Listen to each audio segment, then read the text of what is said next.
what do you make what's happened in Pittsburgh? Oh, what do I think of it?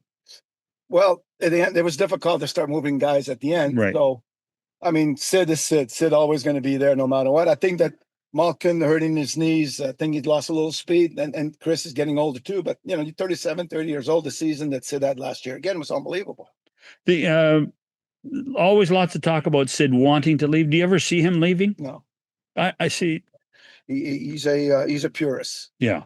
But he learned that from Mario, your friend.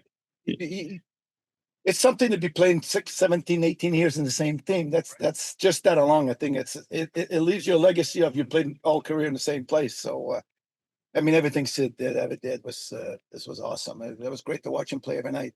And quite frankly, he hasn't slowed down very much, has he? None whatsoever. That's what I mean. He's loved the game so much. I've never seen somebody such in shape, and he doesn't stop. You have to steal his skates not to go on the morning skate at the end of the year because he always was on the ice. Yeah, and what we don't understand too with him, and you would have seen much closer to it, but his leadership skills. Unbelievable. And Sid's leadership is by what he does. Right. He was no get in the room and yang. There was none of that. I mean, he was always the first one work. I mean, he was always there. First one always. And when you watch a guy do that all the time, you have to follow.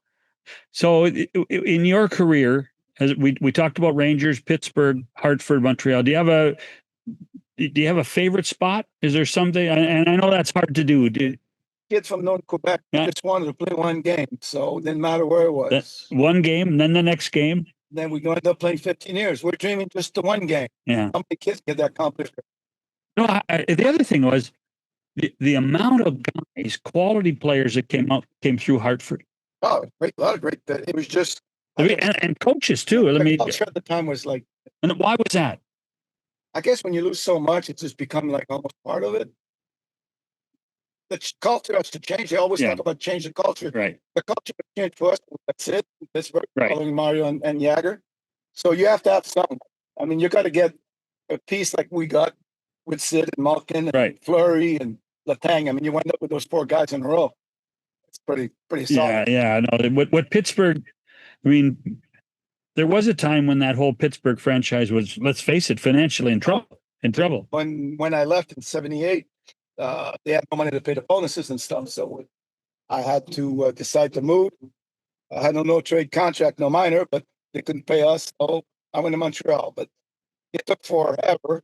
I mean, it was really bad at the end. 2 towels per player. We couldn't get stick. I mean, seriously. Oh yeah, they ended up paying their bills, even hotels sometimes. But at the time, when you think of it, Pittsburgh hockey was like, there was just the Pirates. Sure. So hockey took a long time to get going.